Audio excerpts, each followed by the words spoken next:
Bunny Rabbit lived in the forest. He had many friends.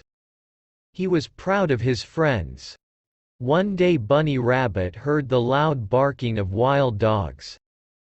He was very scared. He decided to ask for help. He quickly went to his friend Deer. He said, "Dear friend, some wild dogs are chasing me. Can you chase them away with your sharp antlers?" The deer said, "That is right, I can. But now I am busy. Why don't you ask Bear for help?" Bunny Rabbit ran to the bear.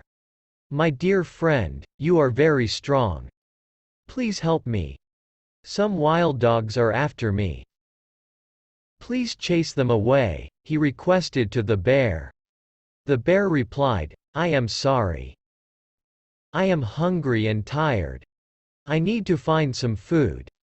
Please ask the monkey for help." Poor Bunny went to the monkey, the elephant, the goat and all his other friends.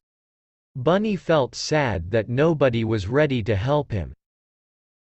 He understood that he had to think of a way out by himself. He hid under a bush. He lay very still. The wild dogs did not find the bunny. They went chasing other animals. Bunny Rabbit learnt that he had to learn to survive by himself, not depending on his unhelpful friends. Moral: it is better to rely on yourself than depend on others.